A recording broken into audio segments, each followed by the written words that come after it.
అందరికీ నమస్కారం. అసలు ఈ కార్యక్రమంలో మమ్మల్ని ఇద్దరిని నాగార్జున గారు ఆహ్వానించడమే పెద్ద గౌరవం మాకు. చాలా చాలా ధన్యవాదాలు నాగార్జున గారు. 28 సంవత్సరాలుగా నన్ను నా ప్రతిభను ప్రోత్సహిస్తూ తనతో పాటు నా ప్రతిభను అంతర్జాతీయ స్థాయికి తీసుకెళ్లిన కీరవాణి గారికి మనస్ఫూర్తిగా పాదాభివందనాలు. ఎన్నో పాటలు నా చేత రాయించి నన్ను అనుక్షణం ప్రోత్సహిస్తూ నడిపిస్తున్న ఒక అన్నయ్యలాగా కీరవాణి గారు నా జీవితంలో లభించిన నా అదృష్టం. ఈ సినిమాలో 4 మంచి పాటలు రాశాను కీరవాణి గారి స్వర సహకారంతో. చాలా ఆనందంగా ఉంది. మంచి పాటలు రాశాను ఈ సినిమాలో.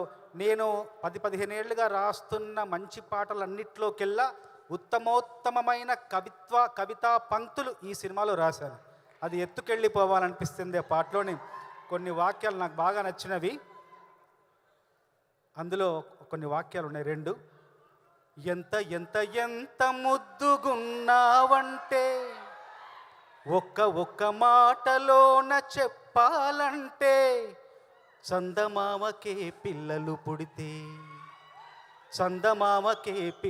పుడితే నిన్ను చూపించి అన్నం తినిపిస్తాదే.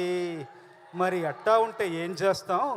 ఎత్తుకెళ్ళిపోవాలనిపిస్తుంది పిల్ల, ఎత్తుకెళ్ళిపోవాలనిపిస్తుంది. నా గుండె కోటల రాణివి నువ్వంట, నా 2 కాళ్ళ పల్లకిలోన ఎత్తుకెళ్ళిపోవాలనిపిస్తుంది పిల్ల, ఎత్తుకెళ్ళిపోవాలనిపిస్తుంది. మన ప్రేమకు పూసిన చిన్నారి పొన్నారి పిల్లల్ని నువ్వు సంకనెత్తుకునేదాకా ఎత్తుకెళ్ళిపోవాలనిపిస్తుంది పిల్ల, ఎత్తుకెళ్ళిపోవాలనిపిస్తుంది. ఈ సినిమాలో పనిచేసిన సాంకేతిక నిపుణులు, నటీనటులు అందరూ కూడా ఈ సినిమా ద్వారా మరింత ఎత్తుకెళ్ళిపోవాలనిపిస్తుందని భావిస్తున్నాను.